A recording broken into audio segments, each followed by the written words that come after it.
magpakita ng mga pekeng ngiti. Hanggang kailan ko ba itatago ang mga pigati? Kung pwede lang sana ibalik ang mga panahon na ako ay bata. Gugustuhin ko para di na makaranas ng problema. Ang daming sistema, konsimisyon at puro na lang dilema. Kanino ugot ng lakas kahit lumaban ka ng patas? Di pantay ang batas, napakagulo.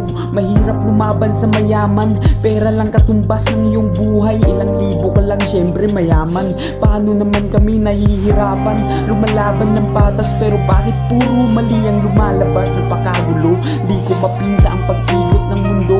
Minsan kung ano-ano ang pumapasok sa isipan, mga negatibo at ilusyon sa oras ng kalituhan. Buti na lang may Diyos na sinasandigan, hindi pinababayaan sa oras ng kalungkutan.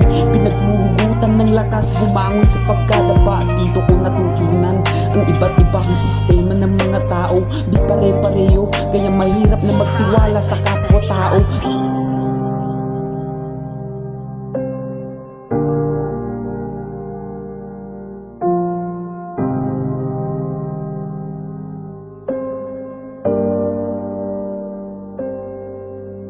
Oras na, gamutin mo na ang natamo mong sugat. Sa panahon na lugmok ka sa hirap, marami na rin akong pinagdaanan. Mga pagsubok at hamon sa buhay, kahit kailan di ko sinubuan. Kahit na nahihirapan, tinutuloy lang kahit ako'y nasasaktan. Ang importante umabante sa buhay. At isa pang natutunan, huwag magpakumpante sa mga walang silbi.